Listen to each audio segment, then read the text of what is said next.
Good morning, everyone. Quick show of hands. How many of you absolutely don't want to be here right now? Yeah, I can't blame you. You have a long day ahead of you. So my name is LShalit. I'm a plaintiff's personal injury attorney. And I had the idea for this program because when I began taking CLEs, I couldn't find one that dealt with the pragmatic elements of running auto cases. Now, we are going to talk about the law because that's essential for any attorney, but I'm going to focus on the necessary tasks that a plaintiff's personal injury attorney takes in order to analyze and litigate car accident matters. Hopefully, at the end of the program, you'll have a better understanding of New York's no-fault statute, the threshold law as it's codified in Section 5102D of the insurance law, but most importantly, you'll have a good understanding of how to structure the case from the outset so that you avoid malpractice. And of course, you'll get 2 CLE credits. All right? Everyone ready? Yeah? All right. So in its broadest sense, no-fault insurance is any type of insurance contract under which the insured is indemnified for losses by their own insurance company regardless of fault. There are 2 no-fault statutes. They say the same thing, more or less. The first one is Article 51 of the insurance law. It's known as the Comprehensive Automobile Insurance Reparations Act. And the second one is 11 NYCRR. It's New York Codes, Rules, and Regulations, Section 65, and it's known as Regulation 68. The link on your screen has the most recent version of Regulation 68. And the no-fault statute is promulgated by the Superintendent of Insurance, who has broad authority to implement it as long as the regulations are consistent with Article 51 of the insurance law. Also, there are times when there's some play in the no-fault statute, and if anyone wants to request an opinion from the Department of Insurance, ask them to, it's like a declaratory judgment action, to issue a decision. There's a link, and you can put in a request for them to issue an opinion, and they'll give you what they think the insurance department will hold on that issue. If you want to search previous opinions that the Department of Insurance has issued, the link is on the screen there. Now, Section 1 of Regulation 68 states that the insurance company will pay first-party benefits to reimburse for basic economic loss sustained by an eligible injured person on account of personal injuries caused by an accident arising out of the use or operation of a motor vehicle or a motorcycle during the policy period and within the United States of America, its territories or possessions, or Canada. So let's define the terms that are in bold. First-party benefits is, other than the death benefit, are payments equal to basic economic loss, meaning actual monetary loss, reduced by the following. And it's 20% of an eligible injured person's loss of earnings from work, any amount that they recovered from Social Security, disability, or workers' compensation, and lastly, the amount of any applicable deductible. On the bottom, I created a little formula, so hopefully it'll give you a better understanding of the concept, how first-party benefits are defined. Basic economic loss means the sum of all of your client's medical expenses, their work loss, any other expenses as it's defined in the statute, and the death benefit, if any. There's a couple of caveats. So if someone dies in a car accident, the no-fault carrier will automatically pay that person's estate $2,000 regardless of fault. If you want more money, then you have to start a wrongful death action, and that would be against the offending vehicle. The basic economic loss limit for any single accident is $50,000, except for the death benefit, which is on top of that. There are options to purchase more coverage in addition to the $50,000, and those can be applied to your loss of earnings from work and/or psychiatric, physical, or occupational therapy and rehabilitation services. Non-economic loss. So when a case goes to trial and you hear about, sometimes there's big verdicts in the millions and millions of dollars, those verdicts are for pain and suffering. That has nothing to do with no fault. That's for the pain and suffering, the loss of enjoyment of life, the future medical expenses, things of that nature, and you get that from the offending vehicle. No fault is a little bit different. And in exchange for having the no fault system in place, the legislature has interposed a threshold requirement. So an injured party is restricted in their right to seek recovery through the civil justice system for losses caused by other parties unless they can prove that their injuries are serious within the meaning of the threshold law as set forth in Section 5102D of the insurance law. Now, I'm going to talk about threshold a little bit differently, but if you ever take a plaintiff's personal injury matter, your client's injuries will always be serious to them. And it's a concept that they have trouble understanding. Well, I'm still in pain, how is it that my injuries aren't serious? But I always tell them that the law has objective criteria of what constitutes a serious injury. And there are 9 categories, and while pain in and of itself, I guess, would be classified as serious to that specific person, injuries fall alongside a spectrum, from less severe to most severe.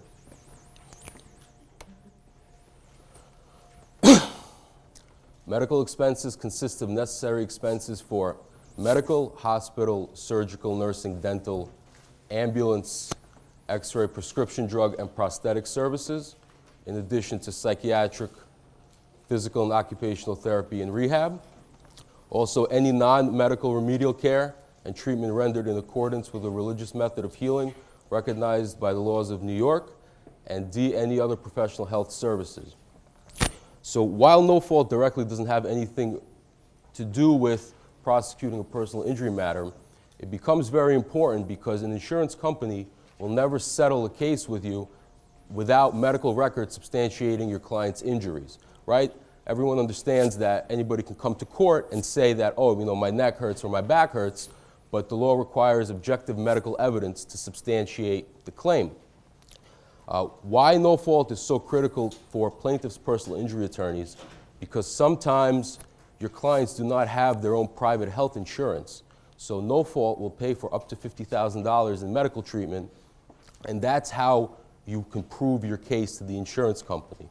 So a basic understanding of no fault is essential so that you can document the injuries in your case properly and ultimately come to a favorable settlement for your client.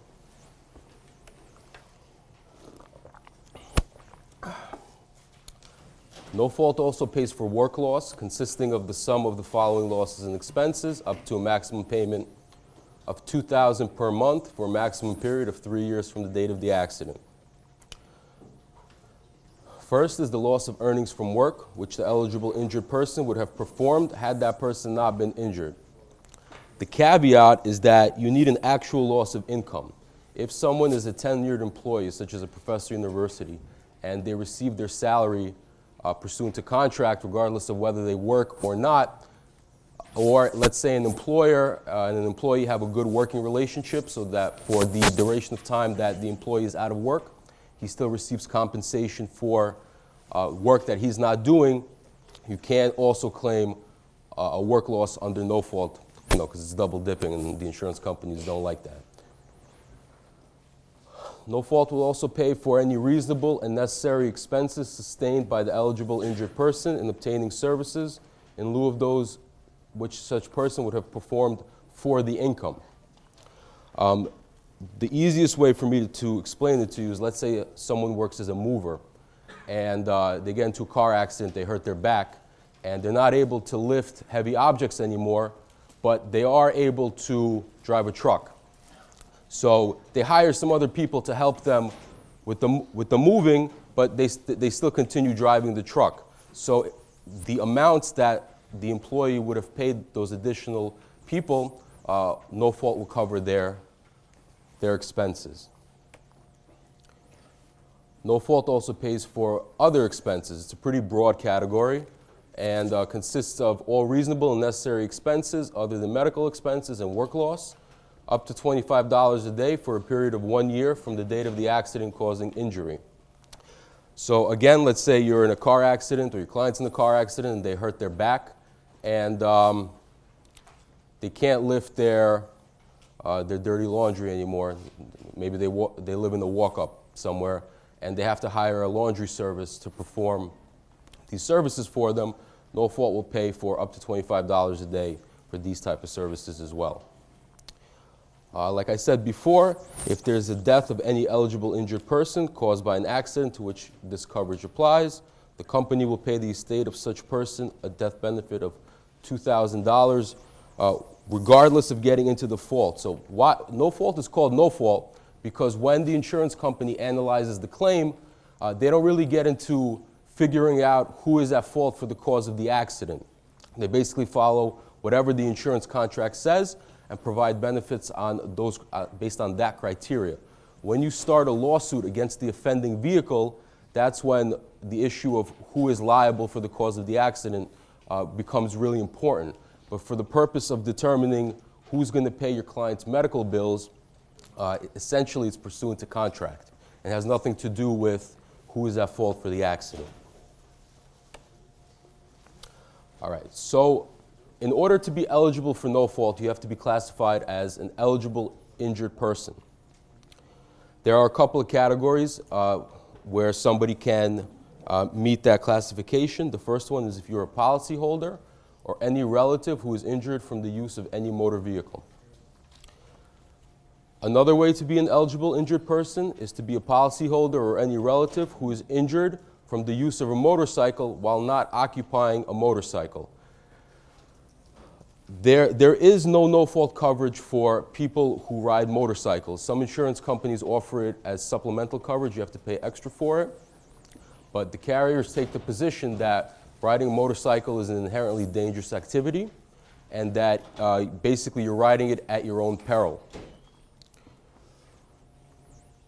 The third category is any other person who is injured from the use of the insured vehicle in New York while not occupying another motor vehicle. And the last category is any New York State resident who is injured from the use of the insured motor vehicle outside of New York while not occupying another motor vehicle. Generally, the rule that I go with is if your client's the driver, the car that they are in will pay for their medical treatment. If your client's a passenger, the carrier of the car that they are in will pay for their medical treatment. If they're a pedestrian, the car that hits them will pay for their no-fault treatment. If that car doesn't have coverage for whatever reason, they can seek no-fault benefits through anyone's policy who is a member of their household. And if nobody in their household has coverage, there's something called MBAC, which we're going to get into a little bit later. So no fault works because coverage is required to be contained within every auto insurance policy sold in New York.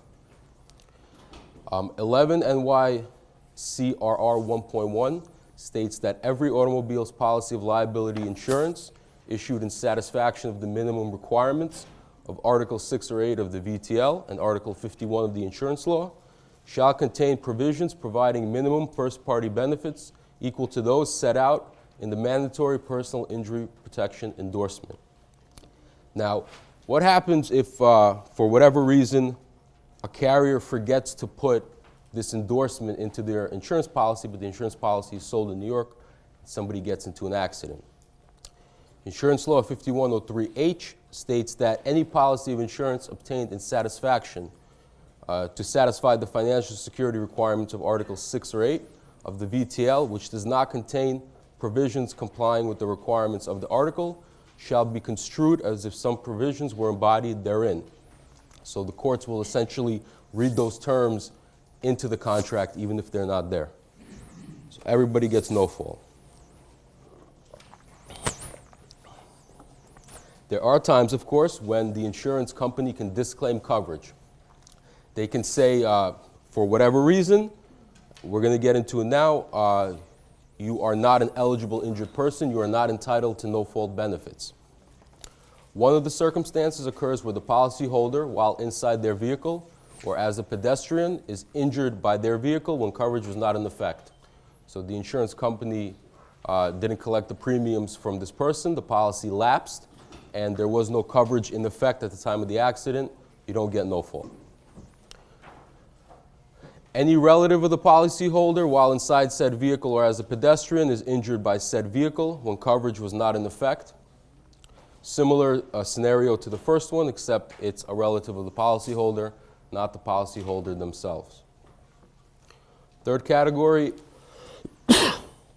is the policyholder or relative while occupying or while a pedestrian being struck by a motor vehicle in the state of New York other than the insured motor vehicle. So the offending motor vehicle would provide the no-fault coverage. D is any person while occupying a motorcycle. Like I said, there's no fault for motorcycles, but recently insurance companies have been providing option to buy coverage if somebody wants to pay an additional premium for it. E, any person who intentionally causes his or her personal injury. This is going down the road of staged accidents or people who defraud insurance companies by getting into an accident on purpose in order to, one, get no-fault benefits, and two, to start lawsuits. Obviously, this is illegal, and it's in bad faith, so if the insurance company finds out that this is the case, they can disclaim coverage. And on that area, I agree with them. F is any person as a result of operating a motor vehicle while in an intoxicated condition or while his ability to operate such vehicle is impaired by the use of drugs. So generally the law is that if you are intoxicated or you're on drugs, you get into a car accident, your insurance company does have the option not to provide you with benefits because this is an intentional act, similar to causing your own injury.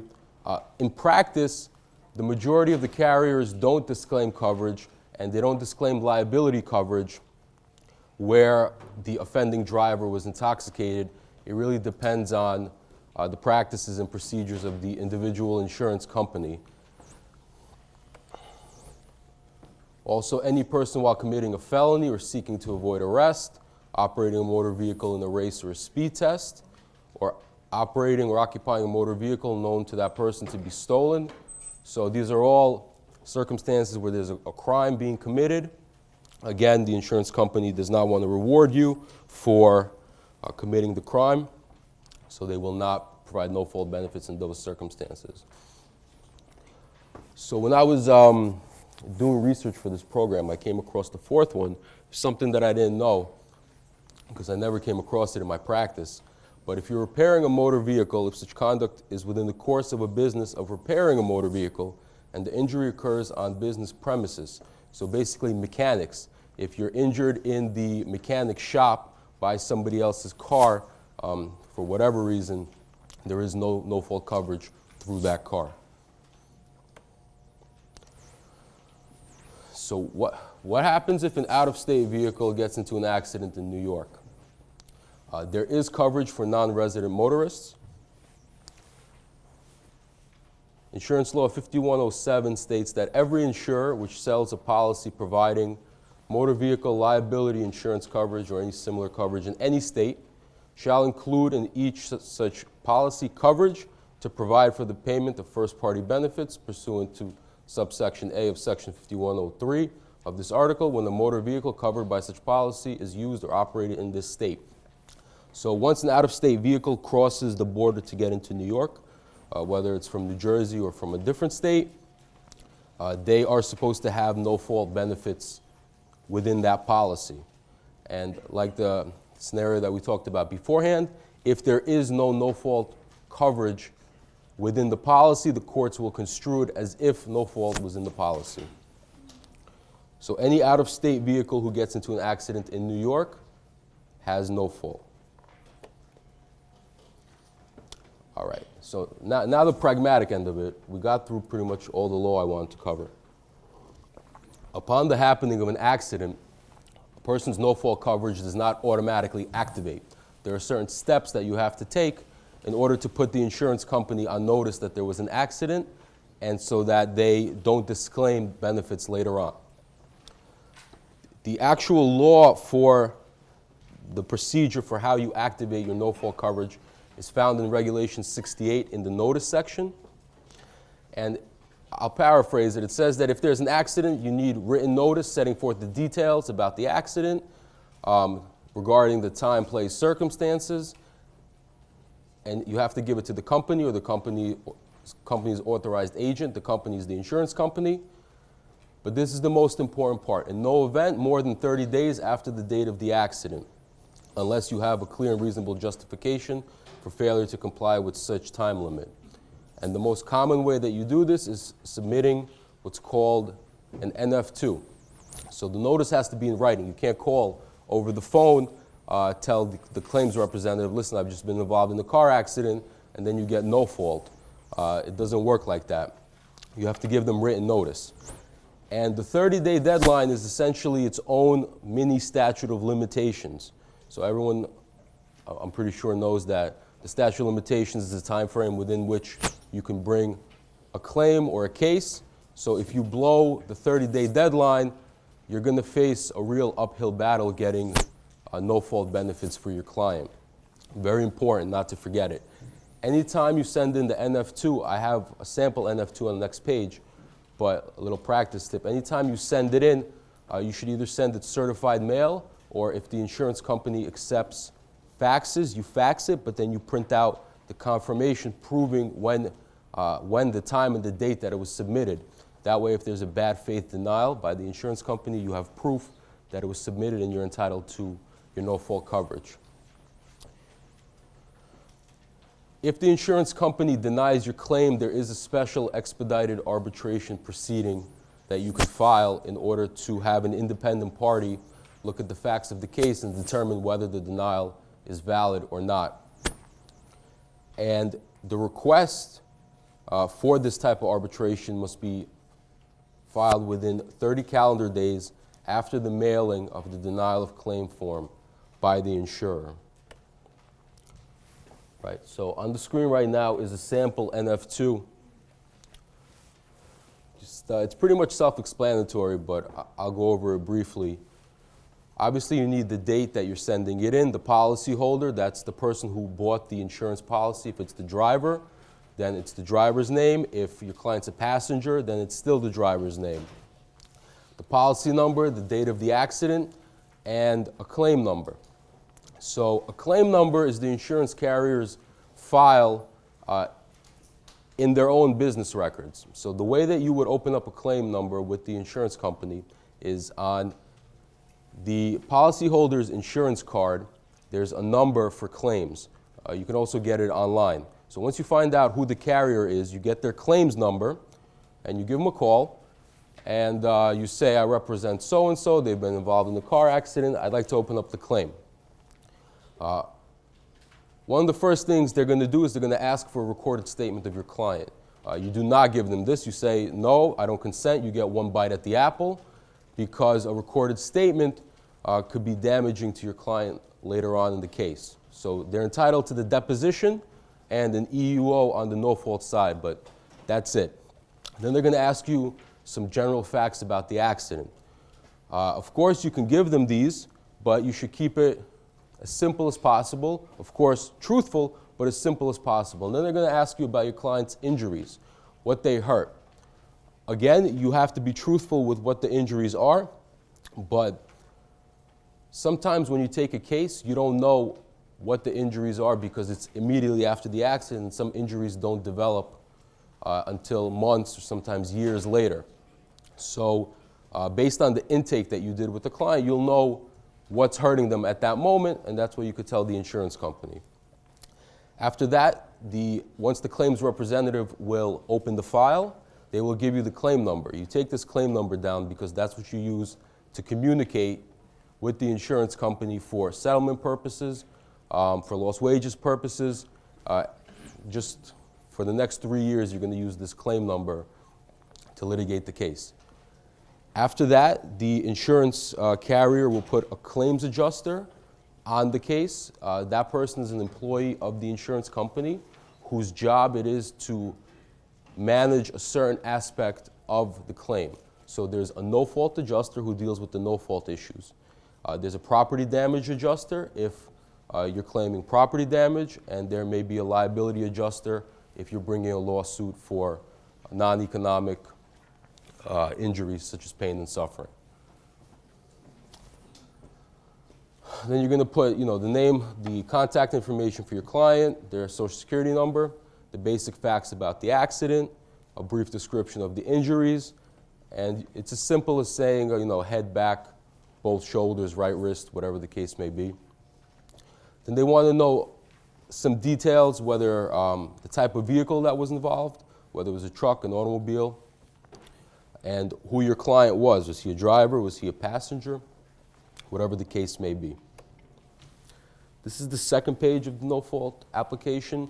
This is where they want information about the medical treatment. What doctors has your client seen? Were they taken to a hospital? If so, what hospital? If they're making a claim for lost wages, who is their employer? How much they make on a weekly basis? When did their absence from work begin? Have they returned to work yet? The amount of time they lost from work. Whether your client is receiving unemployment benefits at the time of the accident, and their employer's name and address. If you are going to be claiming lost wages, there's an additional form that the employer will, that the carrier will have you sign. It's called an NF6, a verification of wage form.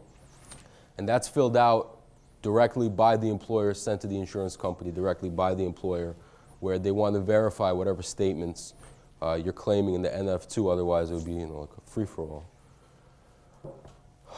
And they want to know if you were eligible for disability or workers' compensation benefits. This is the last page. You have your client sign, print,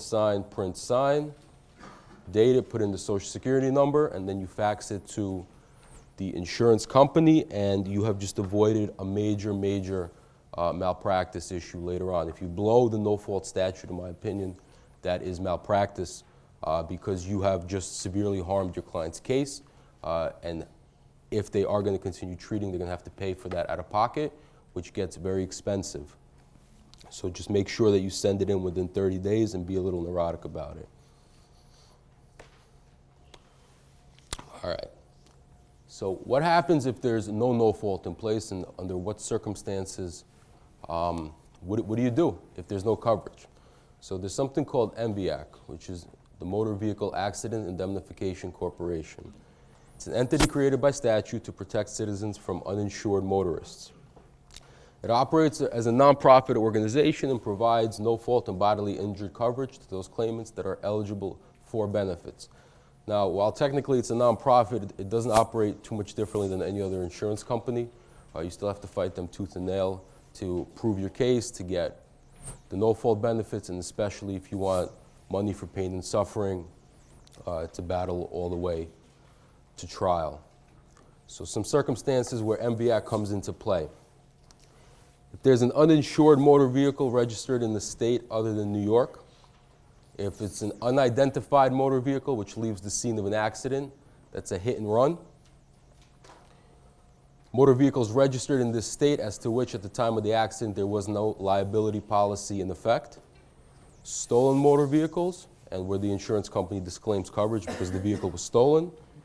Motor vehicles operated without the permission of the owner. Insured motor vehicles where the insurer disclaims liability or denies coverage. And 7 unregistered motor vehicles, cars without plates on them if they get into an accident in New York. So like no-fault benefits, MVAC benefits don't automatically activate. There are certain important steps that you have to take in order to prove to MVAC that you're entitled to those benefits.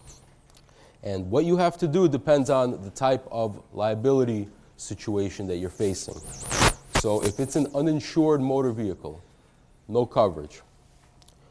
First, you have to file an affidavit with MVAC within 180 days of the accrual of the cause of action, which would be the accident, and the affidavit must contain the following information. You don't have to do like a whole story. You just basically say that plaintiff has a cause of action for damages arising out of an accident and setting forth the basic facts, whether it's a hit in the rear, left-hand turn case, whatever the case may be. That the cause of action is against an owner or operator of an uninsured motor vehicle, no insurance, and that the plaintiff is making a claim for damages and that the accident occurred in New York. And all affidavits have to be sworn in front of a notary. Otherwise, they're not affidavits, they're just statements, and they're not admissible. If it's a hit-and-run situation, you have to file an affidavit with MVAC within 90 days of the accrual of the cause of action or the accident, and the affidavit must state that the accident occurred in New York, that it was reported within 24 hours to the police or the commissioner, that the claimant has a cause of action for damages arising out of the accident, setting forth the facts, that the cause of action is against the person whose identity is unascertainable, and the claimant is making a claim for damages.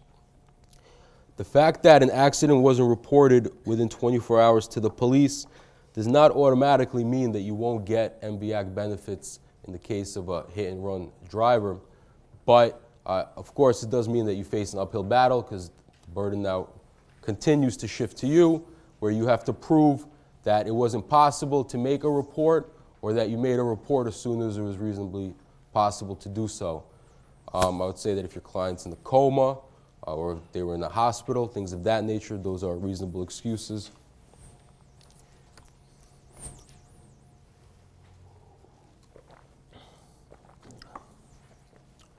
If the insurance company disclaims or denies coverage, you have to file an affidavit with MVAC within 180 days of the receipt of the notice of denial or disclaimer, and that the affidavit must set forth that the claimant has a cause of action for damages arising out of the accident, setting forth the supporting facts, like the other situations, that the insurer of the person alleged to be liable for damages has disclaimed liability or denied coverage and explained why, and a good practice tip is to include the actual denial that you received from the insurance carrier, and that the claimant is making a claim for damages. In addition to the affidavit, there are documents that you must submit to MVAC. First one is a notarized notice of intention to make a claim, a notarized household affidavit, and what MVAC uses that for is to determine if anyone else in your household can provide you the no-fault benefits, because they're supposed to be used as a last resort when there really is no coverage. Proof of residency, because MVAC is for people who live in New York, reflecting the address where you lived on the date of the accident. And you can send in utility bills, rental agreements, New York State ID, of course, is acceptable, and whatever proof you have that there is no other available insurance. And you send those documents to William Street on the 14th floor. Prudent practice dictates that you would send this certified mail, or you can call them and see if they will accept the fax, but usually they need the original. But you have to be able to prove that you complied with the timeline requirements. Otherwise, if your client's claims get denied, you may get a malpractice claim later on. So this is a sample notice of intention to make a claim. Again, it's like the NF2, pretty much self-explanatory. They want to know the details about the accident, some background information about your client, what type of vehicle they were in, whether they were a driver or passenger, the insurance, if it applies, who disclaimed coverage.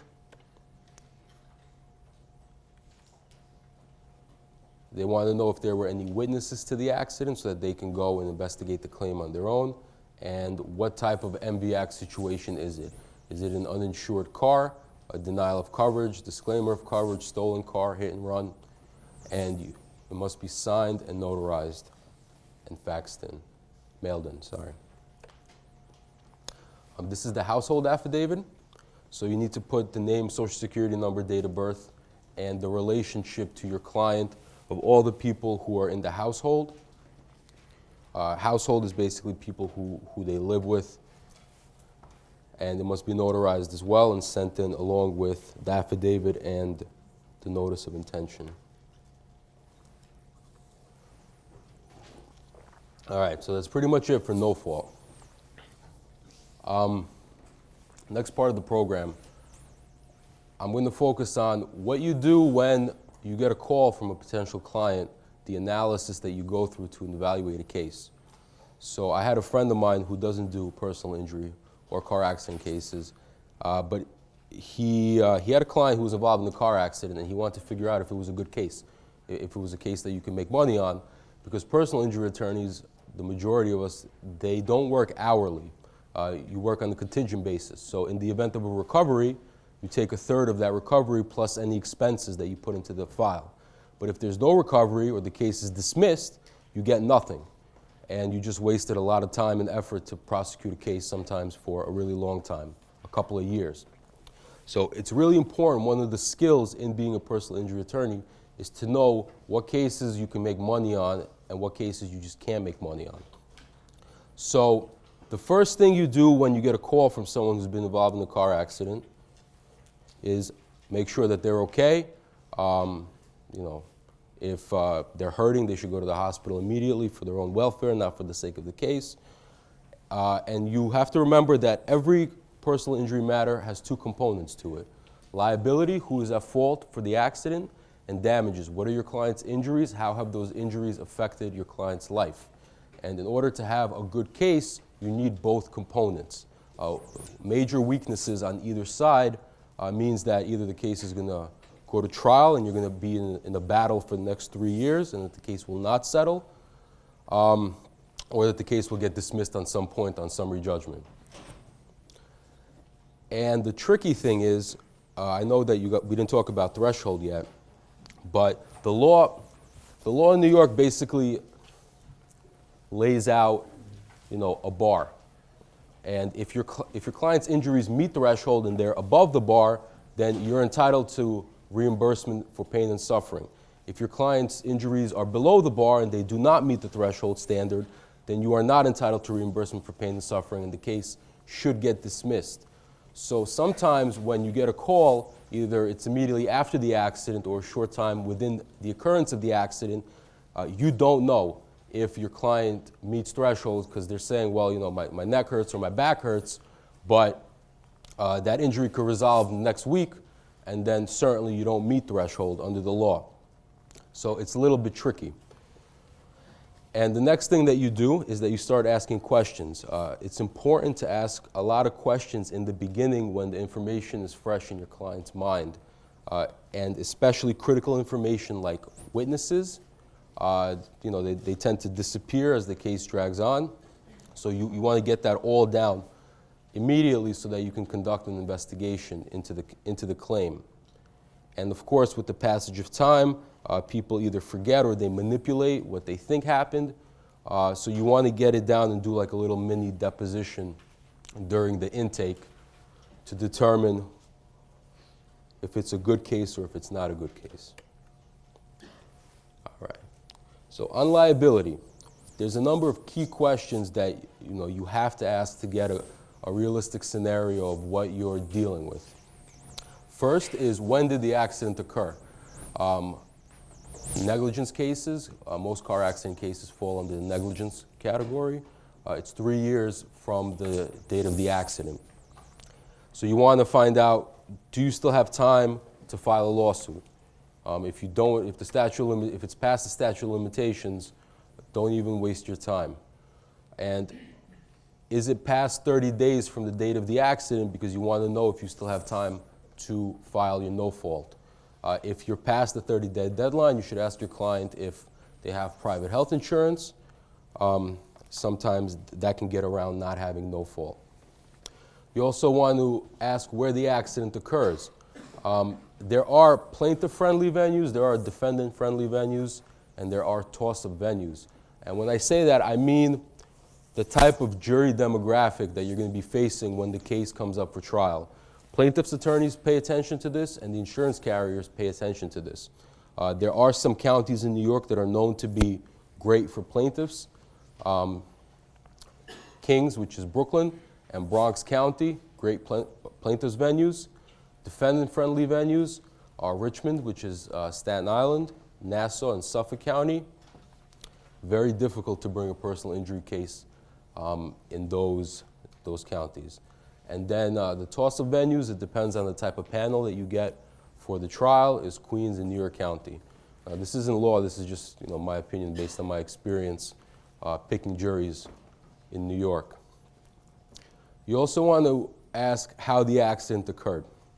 So New York is a pure comparative fault state, meaning that plaintiff's damages will be reduced by their own liability but not completely barred. So in Queens and Brooklyn cases, trials are bifurcated. It means that first you try liability, and then if there's some liability on the defendant, you move on to damages. In order to move on to damages in New York, you just need to get the defendant for 1%. If the jury finds that he's at least 1% liable for the cause of the accident, then you move on to damages. If the jury finds that plaintiff, for example, was 10% at fault, and the defendant was 90% at fault, and awards plaintiff $100,000 in damages, then plaintiff will be entitled to recover $90,000, which is reduction based on his own liability. Thanks. Okay.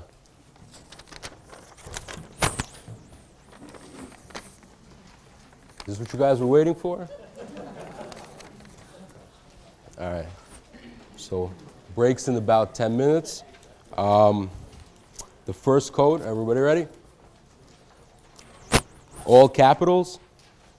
A, L, N, S, 920. I'll say it again. A, L, N, S, 920. All right.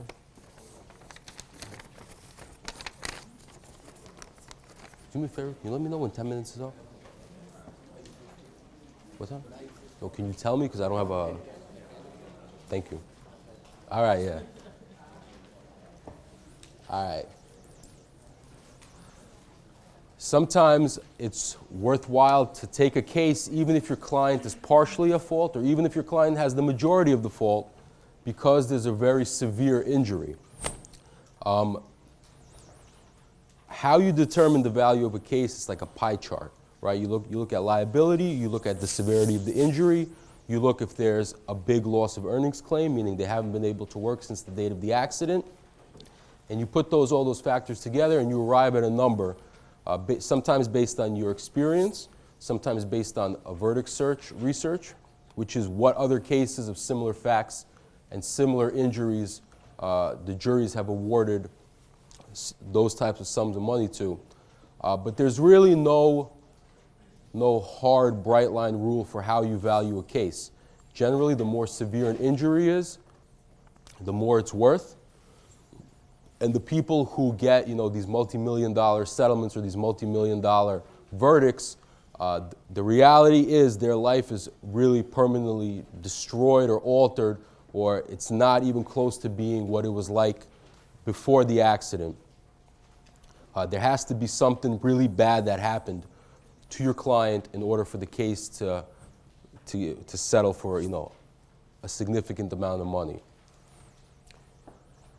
So in that vein, even if there's comparative fault on your client, you have a big injury, you know that, okay, so let's say I value the case at $300,000. If it's a 50-50 liability split, you still think that that you can get $150 from the insurance carrier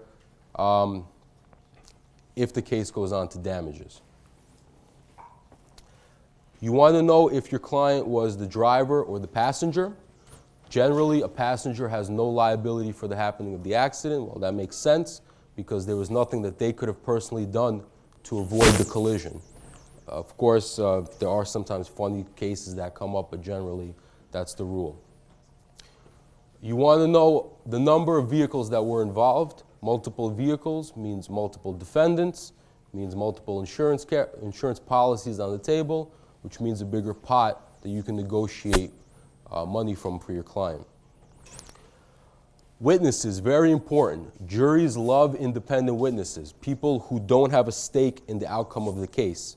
If it's your client's friend, it will depend on their credibility. But if it's just someone who was passing by, saw the accident, and gave your client their phone number, you need to get a witness statement from that person immediately. and that's going to be your ace in the hole because the insurance companies believe it and the juries believe it. So witnesses become very important, and it's a question that you have to ask your client right away. Sometimes witnesses are listed on the police report. They may be passengers in either vehicle or just passerbys who gave their contact info to the plaintiff. Sometimes clients will tell you, well, yeah, plenty of people saw the accident, but I don't have any of their contact information. Well, I'm sorry, that doesn't count. It doesn't help you at all. It's the same thing as having no witnesses at all. You want to ask if there was alcohol or drugs involved, because an insurance company can still disclaim coverage. I would take a case where alcohol and drugs were involved on the defendant's end, because I think that the majority of the time, the carriers will not disclaim coverage unless it's some sort of wacky or really extreme situation. One way that you can find out whether alcohol or drugs was involved is on the police report. There's going to be a section underneath the driver's name, and if they were issued any tickets at the scene of the accident, the statutes, the sections of the VTL that the police officers claiming were violated will be on the police report. And you should always look up those VTL statutes, because that will tell you, well, maybe the police officer saw the guy speeding, maybe his brake lights or tail lights weren't working, or maybe he was intoxicated, and if there were criminal charges brought later on, at the deposition, you definitely ask the defendant about that, the disposition of the matter. It's all a matter of public record. And that will help the case on liability. That helps it when the case goes to the jury. And I think that it's something necessary that you must investigate. The severity of the impact is also pretty important. I personally, in my experience, there's plenty of cases where it's a minor fender bender, the cars collided at like 10 miles an hour, and the person was legitimately injured. There are cases where the collision is at 10 miles an hour, and the people, maybe they have some bumps and bruises, but they're not really seriously injured as the law requires. The insurance companies defend these cases tooth and nail. Low impact collisions, that's the first thing that the adjuster will tell you. Well, I saw pictures of the car, there's no damage on the car, your guy's not injured. No pay, and then see you in 3 years at trial.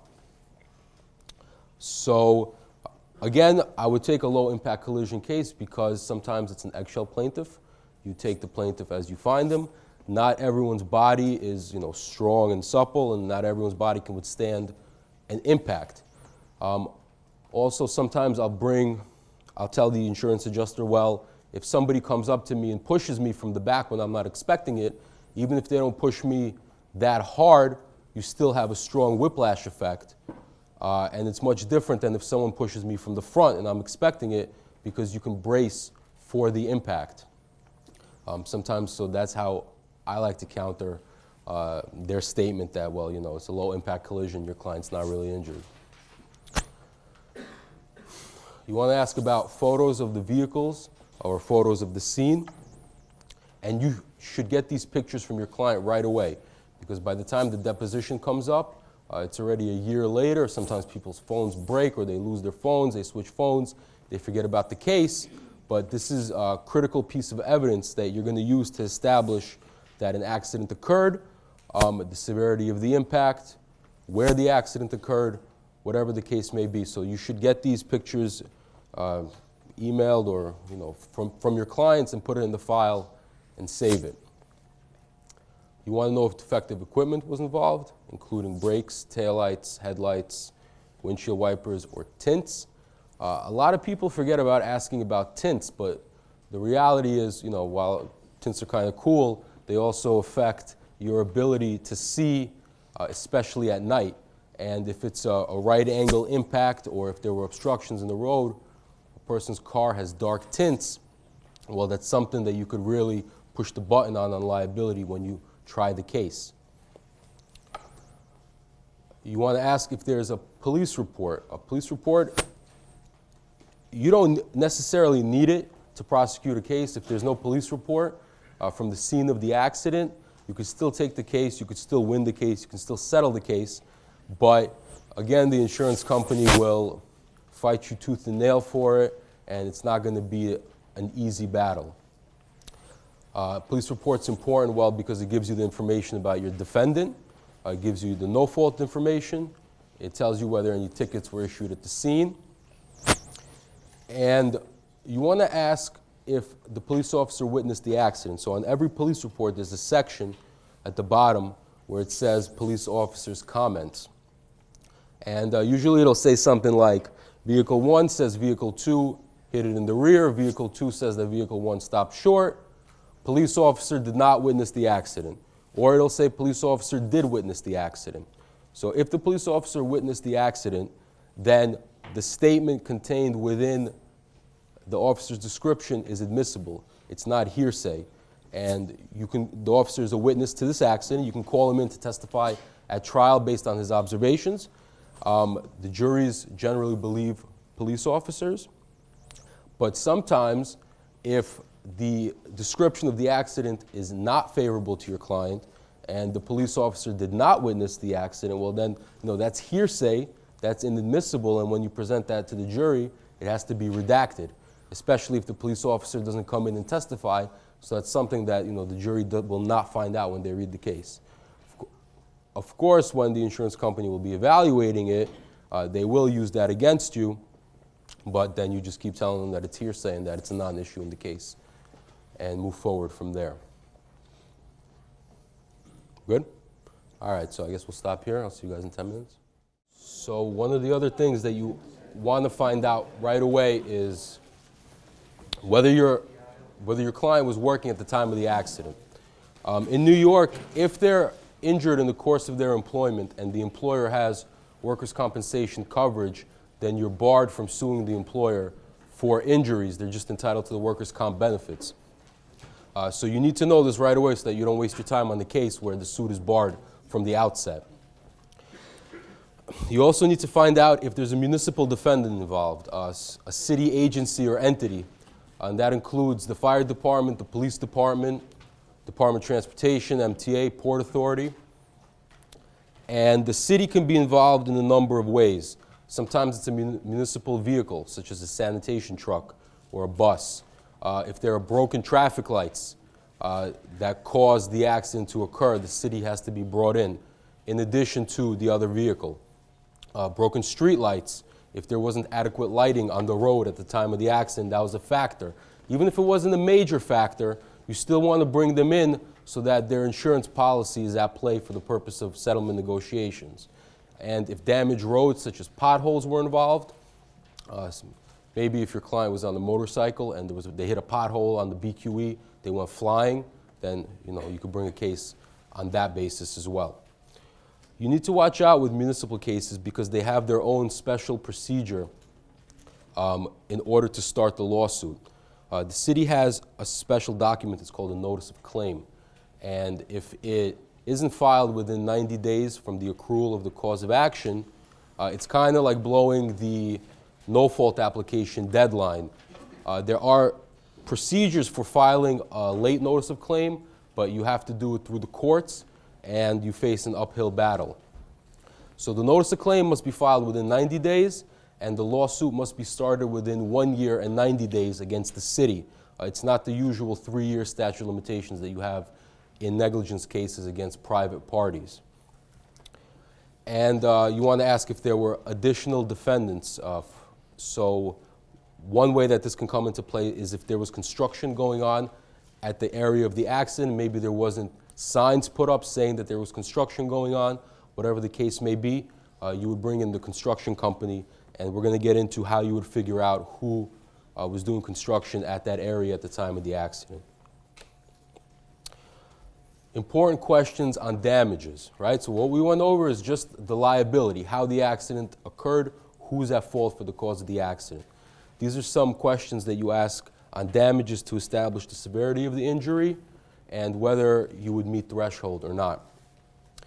If they took an ambulance or they went to the hospital from the scene, Now, there is no case law, there's no rule that says in order for a case to be legitimate, you have to go to the hospital from the scene of the accident or you have to call an ambulance.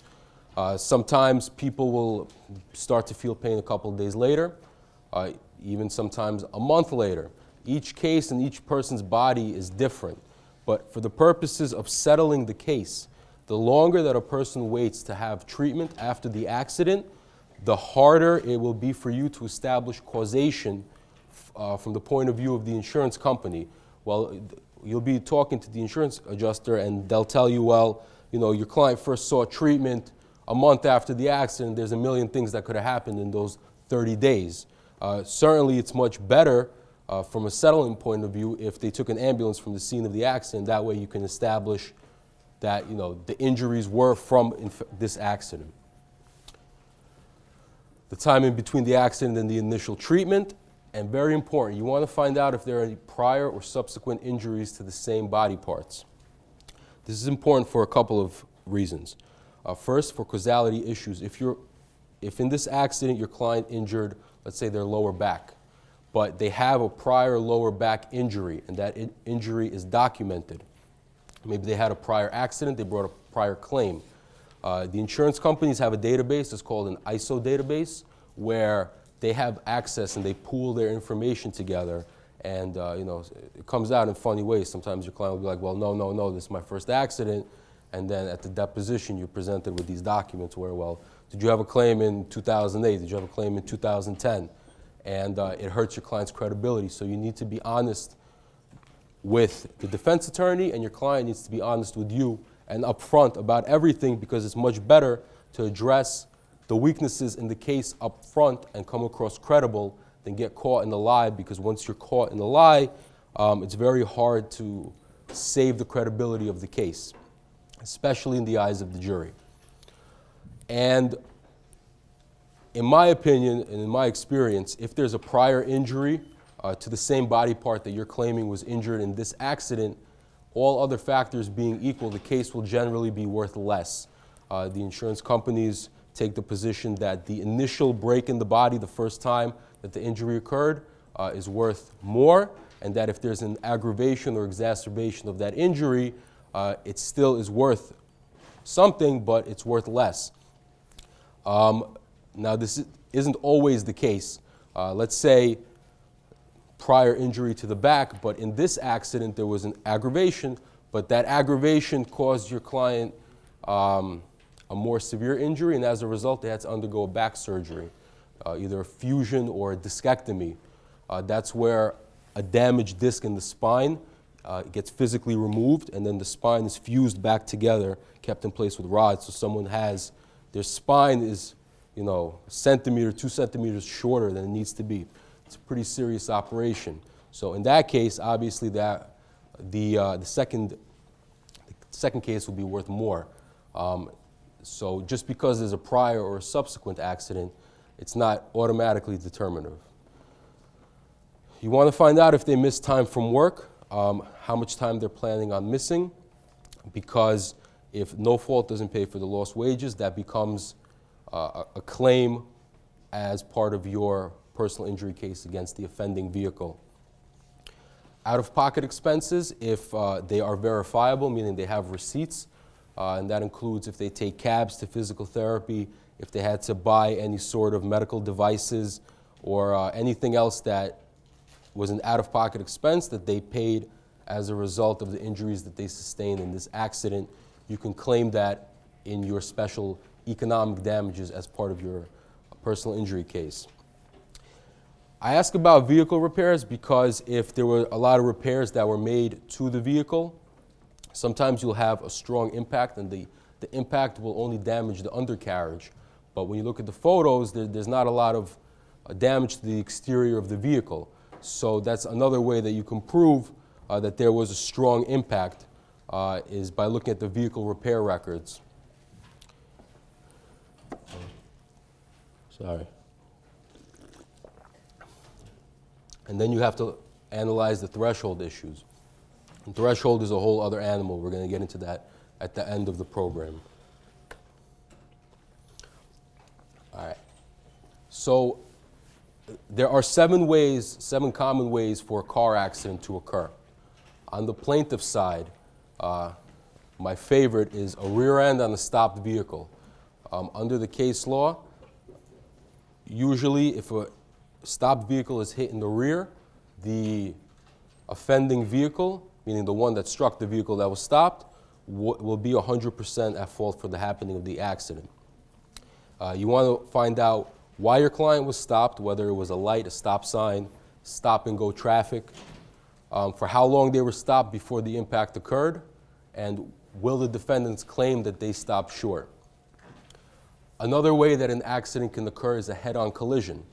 You want to ask if there was a line in the roadway dividing the opposing lanes of traffic, who crossed that line, how far away the cars were from each other when one of the vehicles crossed the line, because then you get into analyzing the comparative fault, because there's a duty under the VTL to avoid an accident if it's possible. So if someone swerved to the right and stepped on the brakes, that puts less comparative fault on them.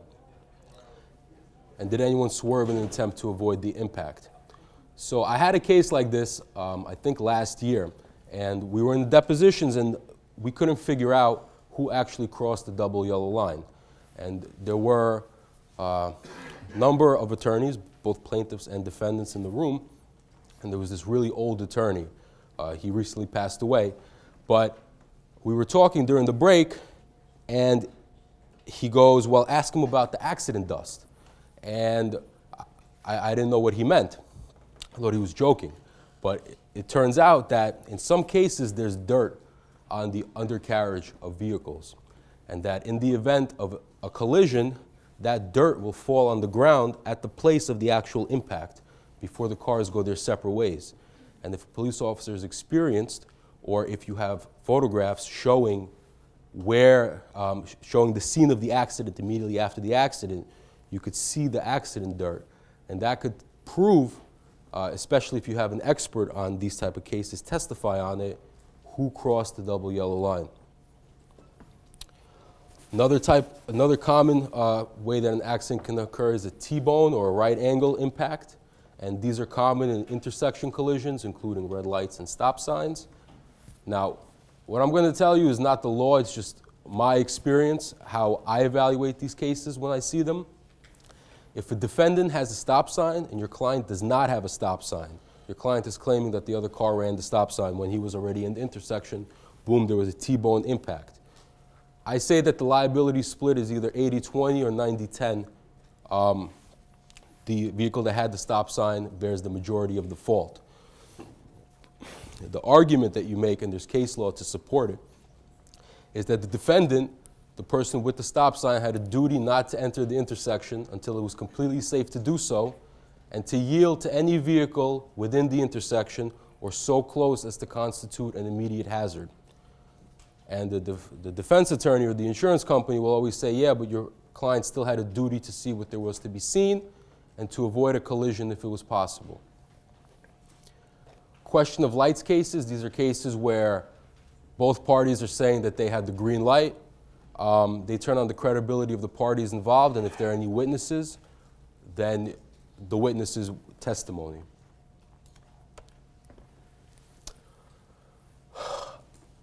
Another way that a car accident can occur is a left turn in front of a vehicle going straight. So if your client is going straight and it's possible that a car from the opposing lane of traffic makes a left-hand turn in front of your client's car, and it's another type of T-bone collision. Generally, the vehicle making the left turn bears the majority of the fault. I usually classify it as 70-30. So the car that made the left turn is 70% at fault for the cause of the accident. And the argument that you make is that the left-turning vehicle must yield to any vehicle approaching or so close within the intersection as to constitute an immediate hazard. There's a VTL statute that states this. And the straight-going vehicle still had a duty to see what there was to be seen, specifically within the intersection as they're approaching the road, and to avoid a collision if it's possible. The fifth way that a car accident can occur is a left or right turn into a vehicle's lane. Sixth way is a side swipe going in the same direction. Not too much to say about these cases. It really depends on the facts. Was the plaintiff in the defendant's blind spot? Was the plaintiff parked? Sometimes your client will be parked and the car will just come by and hit him right after they parked. Was the plaintiff double parked? Then there's going to be comparative fault on your client. And a side swipe going in the opposite direction. This is really similar to a head-on collision, except the difference is the degree of the impact. So in the head-on collision, there's an actual head-on collision. In the side swipe, the cars just nick past each other.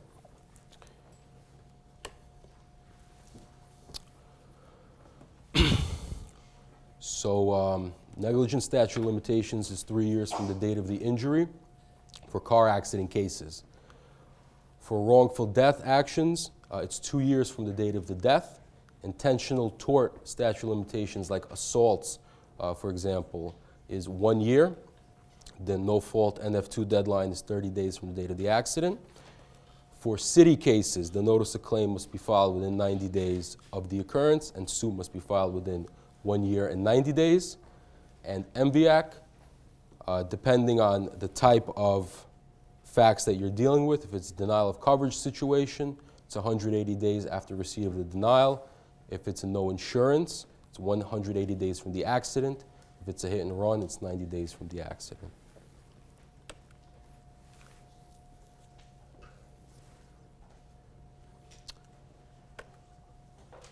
All right, so how do you start a case against the City of New York? The City Comptroller's website has some useful information, so I listed the address. It's on the screen and in your materials. All tort claims brought against the City of New York should be filed with the Comptroller's office at the Center Street address. That's where you serve the papers. But tort claims against the following city agencies must be filed directly with that city agency. And it's the Transit Authority, the Housing Authority, the Board of Ed, Triborough Bridge and Tunnel, the Port Authority, MABSTOA, which is a bus company, Battery Park City Authority. All right, so on the screen right now is a sample notice of claim that I did either last year or this year. It's against the NYPD. Basically what happened was there was a collision between a police vehicle and my client's vehicle. We were claiming that the police officer was at fault for the cause of the accident. And in order to do that, we started an action against the NYPD and the city. First thing, the City of New York always has to be named. If you file an action just against the New York City Police Department or the Fire Department, whatever the case may be, if the City of New York is not in the caption, it's not valid. And you're going to have problems at the end. The case could get dismissed. So in the bracket that is designated as 0, that would be your caption for the notice of claim. And then where it's the blank underline, oh yeah, one thing. So I took out all the identifying information of the case in this notice of claim. So it's not that it's supposed to be blank, it's just that I redacted it for the purpose of this lecture, so I didn't disclose certain private information of my client. So where there's the underline, you will put your client's name, and then underneath it is the defendants, the City of New York, and the Police Department. Bracket 1 states where service of this notice of claim is going to, the City of New York and the appropriate police department address. Bracket 2 is the name of the attorneys and the names of the claimant. 3 is the nature of the claim, meaning it's a negligence action. Bracket 4, and it continues on to the next page, is the general facts about the accident. Bracket 5 is the injuries that you're claiming your client sustained in the collision. Bracket 6 is the theory of your case. Yes, it's a negligence case, but how was the NYPD negligent in this case? And for people who practice in the personal injury industry, it's pretty much boilerplate or templated from previous notice of claims. And bracket 7 is that you're seeking damages and that you presented this claim to the City of New York, and that unless it's settled within 30 days, you intend to file suit on the matter. You sign it, and then you have your client sign it. Notice of claims, like summons and complaints, must be verified by your client, meaning that they have read it and they believe it to be true to the best of their knowledge and recollection. So this is a sample individual verification. For this case, the verification must be notarized. If it's not notarized, it's not proper. All right, so in the bigger cases, you can have private investigators who will do the background and the preliminary investigation into the matter. But on the smaller cases, I think that it's important to have some general ability to do some research and find out who the proper party is to sue. So there's a couple of ways that this could be done. If on the police report, for example, the driver will obviously be a human being, right? It will be somebody's name. But the owner of a car can be a corporation, for example. It could be a company car. So you have to sue the driver and you have to sue the company when you file the lawsuit. But how do you figure out where to serve papers on the company if the police report doesn't have it, for example, right? So the first thing that I would do is I would go on the Department of State Division of Corporations website. The Department of State maintains an entity database. It includes businesses and not-for-profit corporations, limited partnerships, limited liability companies, limited liability partnerships, as well as other miscellaneous businesses. The link is on the screen in front of you. The other two entities that are on your screen right now, they have nothing to do with car accident cases, but I wanted to bring them to your attention just so that you have it in your materials. The first one is called ACRIS. It's the Automated City Register Information System. These are public building records for Manhattan, Queens, Bronx, and Brooklyn from 1966 to the present. So if you want to find out who owns a certain building, all you need is the address. And then you go on ACRIS. It's free, and you can find out who was the deeded owner to the premises. And the other one is, it's called BIS, Building Information System. So it's also for premises cases.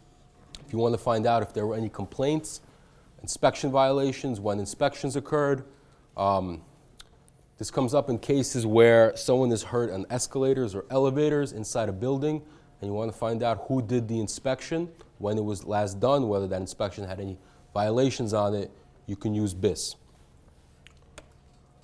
All right, so I wasn't sure if there was going to be internet here, so what I did was I took some screenshots of the Department of State Division of Corporations website. So when you click on that link, the first one that was on the previous slide, you get to this screen, right? On the right-hand side, in the middle of the page, in the database searches, the first bullet point, it says corporation business entities. You click on that, and then when you click on that, it pulls up this toolbox where you could enter the name of the company that you're trying to search. You have to be careful to enter the specific name exactly as it appears on the police report or whatever document you have. If you enter it wrong or you put additional letters, maybe an S at the end of it, it may or may not come up. So try to be specific. Let's say that a vehicle that my company owns gets into an accident, right? God forbid. So you put in the name, and then you get LShalit PC. You would click on that link, and then this is the screen that will come up. And this tells you certain critical public information about the company. It will tell you when the company was first opened, where it's based, what type of company it is, but most importantly, there's under the selected entity address information on the DOS process, that's where you serve legal papers. That's where the registered agent is of the company. So if anybody wants to sue me, you could serve papers to the address on the screen.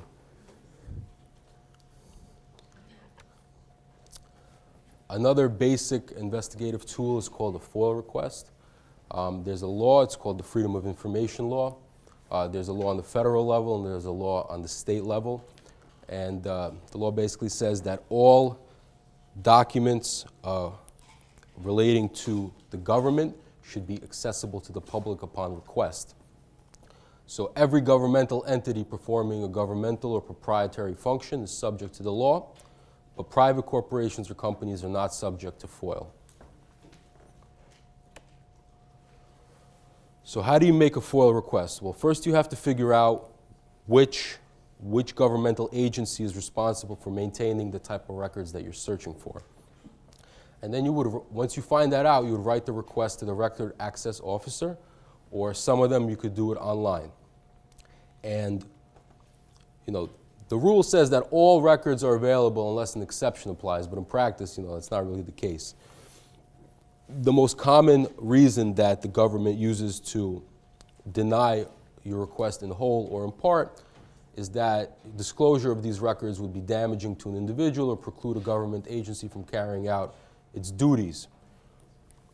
The response time is generally 5 business days, and if they need more time, then they have to send you a letter acknowledging that they have received the request and stating approximately how long they need to comply with it. You could do FOIL requests on the MTA or other municipal entities like Transit, Long Island Railroad, Metro North Railroad. You could do them online. And you just click on the link that's on the screen. There's a pretty self-explanatory procedure for doing that. All right, so this is a FOIL request that I did on the case back last year.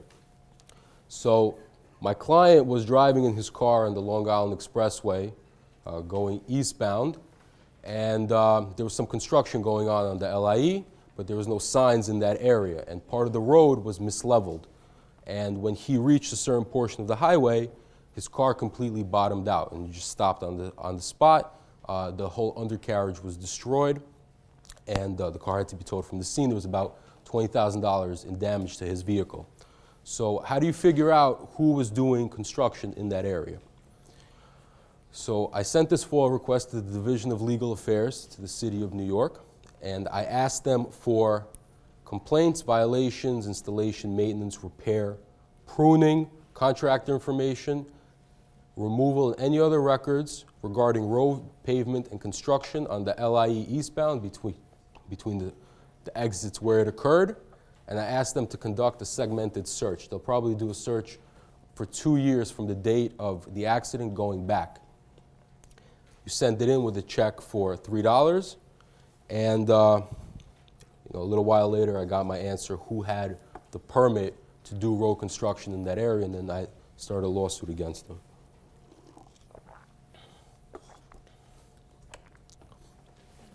This is a screenshot from the MTA FOIL request website. There's 2 things that I want you guys to pay attention to. On the bottom of the page, depending on the type of MTA entity, it has the information of the records access officer, as well as the address where you serve the FOIL request if you want to do it in writing. And if you want to do it online, you just click on the link at the top of the page. If you click one of those links, you get to this page. You fill in the appropriate information, and you can submit a FOIL request this way. All right, so the MV-104 looks identical to a police report. The only difference is it's filled out by your client instead of the police. And this has to be done in situations even where a police report documents the existence of the accident at the time of the accident. You must report an accident within 10 days if there's a fatality, personal injury, or damage of over $1,000 to the property of any one person. You could download the form at the link on your screen. It's free, and it's used only for accidents that happen in New York State. Failure to report is a misdemeanor, and your client's driver's license or registration may be suspended until a report is filed. It's very important that the original be signed by the driver unless they can't sign because of injury or death, and then it can be signed by their representative. And the original gets mailed to the Crash Records Center in Albany. And this is something that you should help your client with. A lot of people have problems filling out these forms because they get technical. So on the screen right now is a sample MV-104.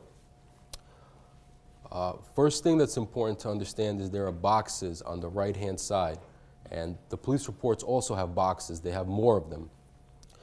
These boxes, and there's a key that I provided to you guys on the next page. Each box is numbered, and it corresponds to a number on the key. And you're supposed to describe the conditions as they existed on the date of the accident. What the weather was like, whether there were pedestrians involved, whether there's a stop sign involved, a light, whether the road was inclined, declined.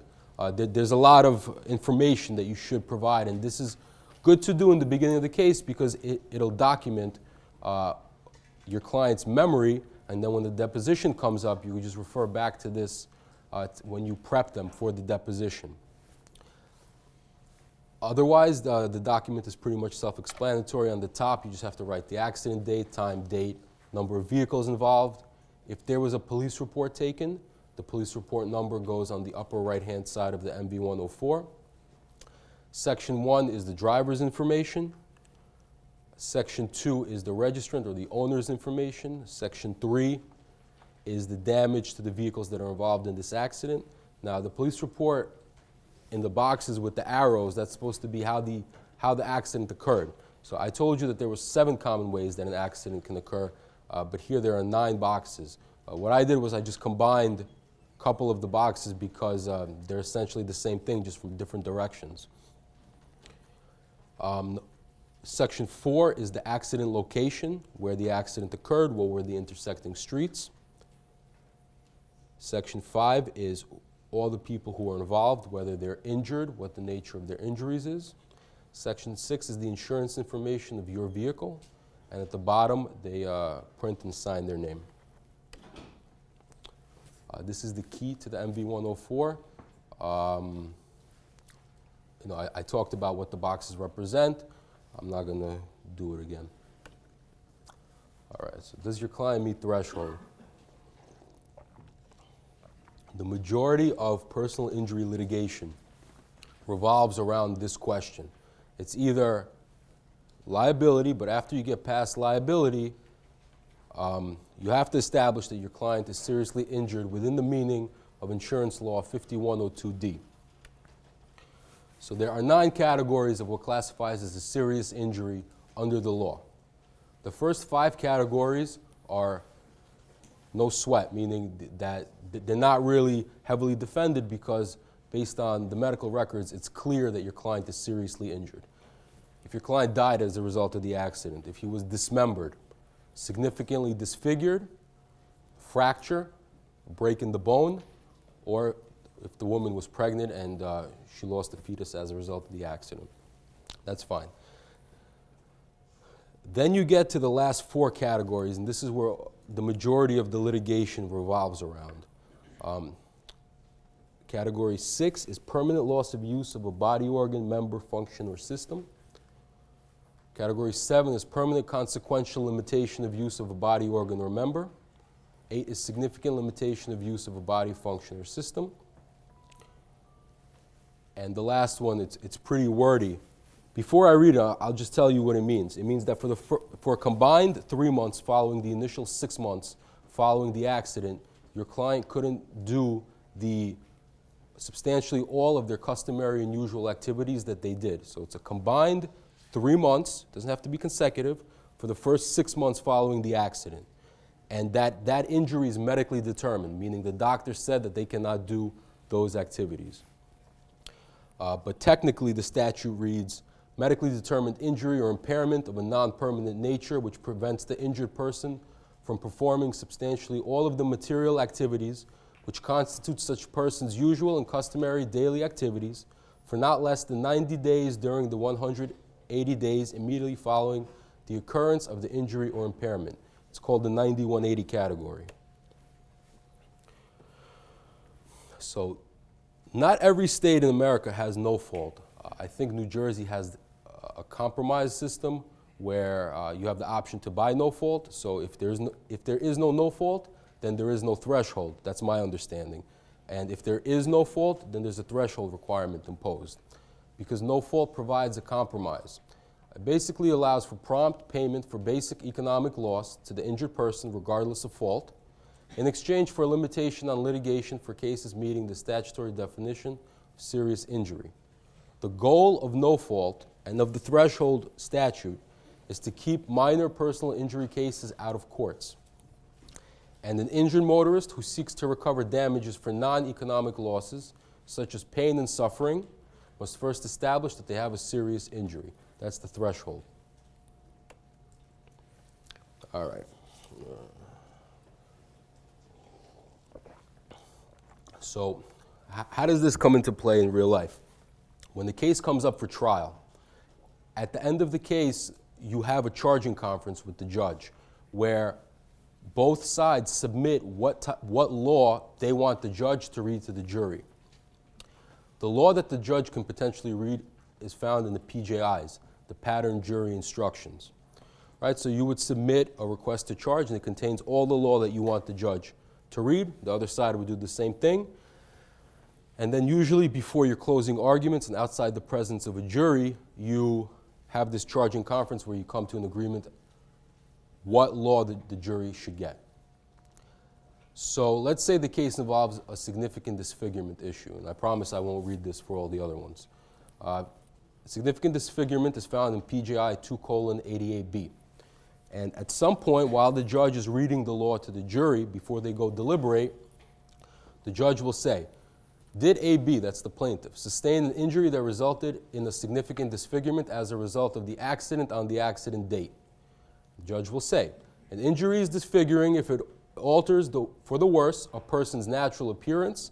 A disfigurement is significant if a reasonable person viewing the person's body in its altered state would regard the condition as unattractive, objectionable, or as the object of pity or scorn.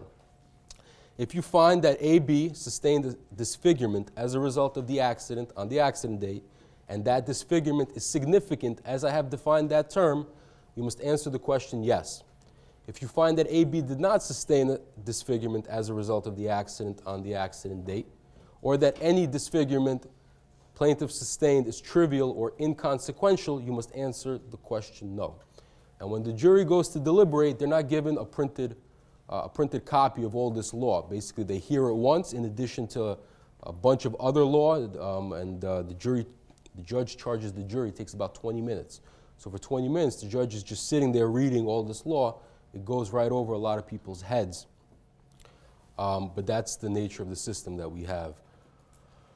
A couple of cases to give you some guidance on what classifies as significant disfigurement, and a lot of times that's in the eye of the beholder. Depending on the judge that you get, depending on the jury that you get, the case may go one way or the other. But severe facial bruising, which subsided a few weeks after the accident, is not a significant disfigurement.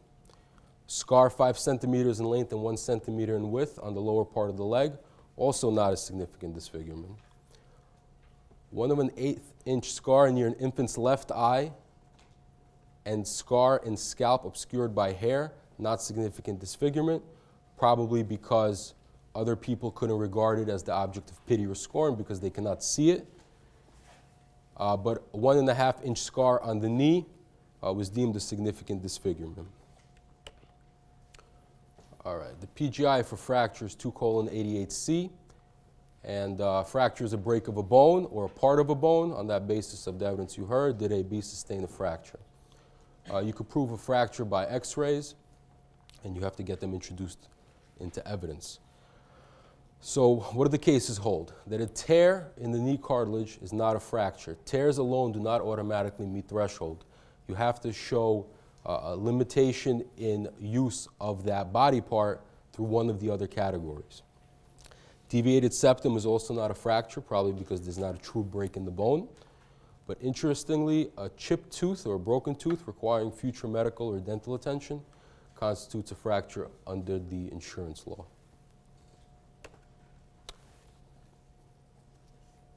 All right, before I get into these next categories, I'll just tell you the basic argument, what these three categories stand for. They're just a question of severity and time.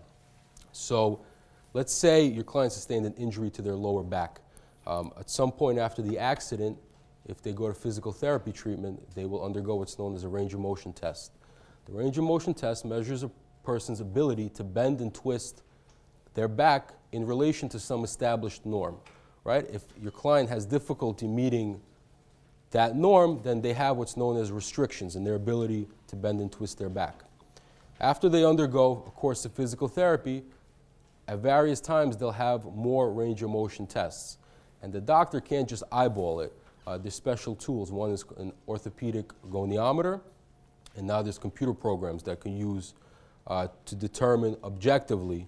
The doctor's not just eyeballing it. He's saying, okay, your back is like 20 degrees or 40 degrees. There's a way to do it so that it's proper, and it has to be done that way. Otherwise, the case gets dismissed. So they have range of motion deficiencies in the beginning of the case.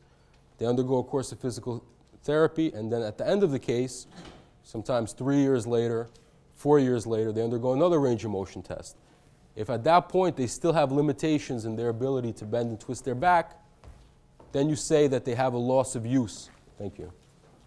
And they meet threshold. All right.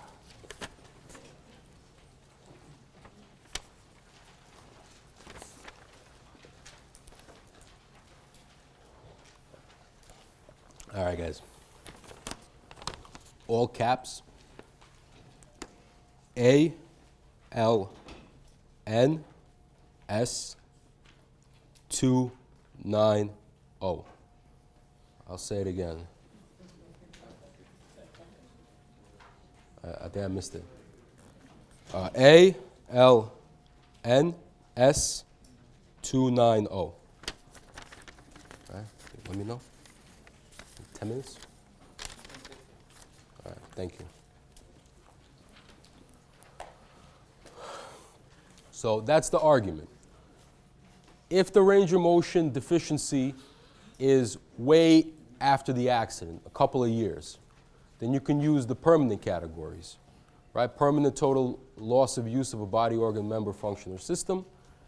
And to answer yes to this question, the jury must find that the loss of use of the body is total as well as permanent.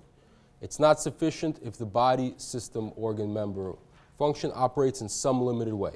So if you have a total loss of use, you use this category.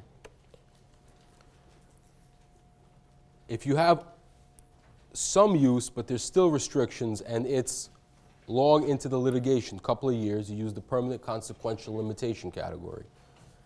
And the judge will say that a limitation of use of a body, organ, or member means that the body, organ, or member does not operate at all or operates in some limited way. It is not necessary for you to find that there has been a total loss of use of the body, organ, or member. And this is important. The limitation of use must be consequential, which means that it is significant, important, or of consequence. A minor, mild, or slight limitation of use is not significant or important or of consequence. When you're discussing the case to the jury, even a 10% limitation of use, while it may not be significant or of consequence to maybe the adjuster who's evaluating the case, I think that even 1% to the individual, to your client, when their back isn't the same as it was before the accident, is significant to them. And the jury decides based simply on what they think and how they interpret the law. And it doesn't matter what the previous case law holds or whether the case should have been dismissed on threshold. If you make it up to trial, any type of restriction, I would argue, is significant to that person.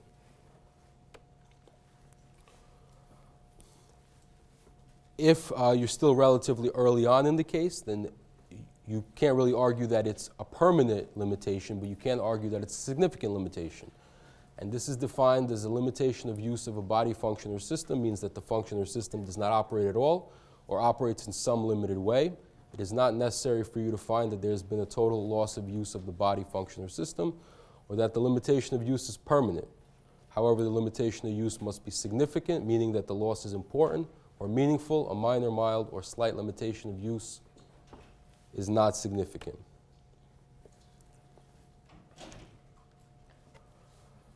So sometimes people ask me whether, a psychological injury in and of itself, someone gets into a car accident and it sends them into a depression, and now they can't do what they used to do, right? Is that a good case? Is that not a good case? So a psychological or emotional injury may constitute a significant limitation of use, either alone or in combination with a physical injury, but the injury must be established through expert evidence that the alleged mental condition was causally related to the accident.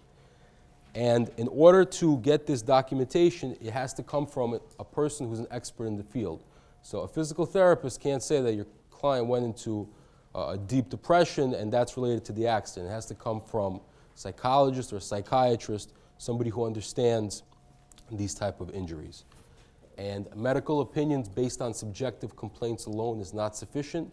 So a subjective complaint is one where your client is just talking about what they feel. The doctor has to have some way to do an objective test, and there's case law on what counts as an objective test. So for example, if your client's reporting headaches, you want to claim that as an injury from the accident, but these type of headaches can't be observed by the treating physician. Well, they don't qualify unless there's some sort of independent test. All right, the 9180 category, the only critical thing is that the injury has to be medically determined. You can't just come into court and say, well, yeah, for 4 months I couldn't do anything. You need a doctor's note restricting that person from working, bending, lifting heavy objects, whatever the case may be. And the key language is substantially all of their customary and usual activities. And the customary and usual activities will depend on that person's life before the accident. And all right. The plaintiff doesn't need to show any type of limitations that they're significant or consequential for the 9180 category.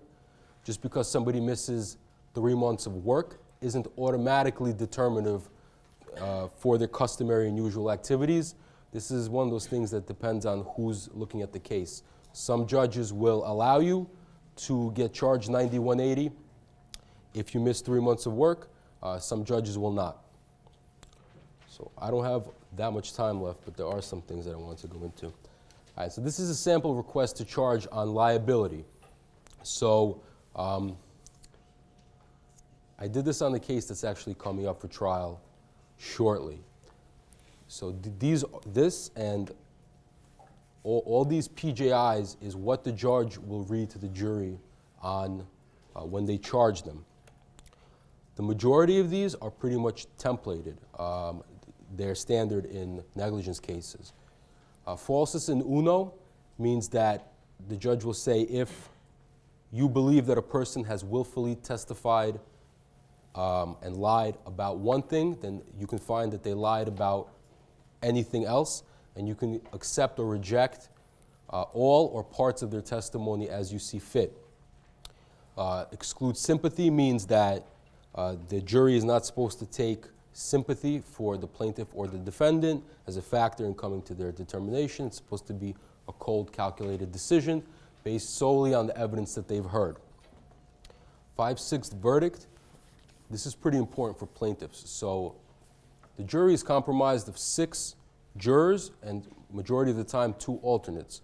When the jury goes into the deliberate, only the 6 main jurors will go for deliberations to reach their decision.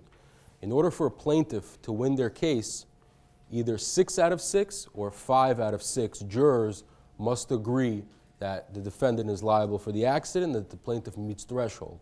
If only, for example, 4 out of the 6 jurors agree, then well, that's not enough. You're going to lose the case.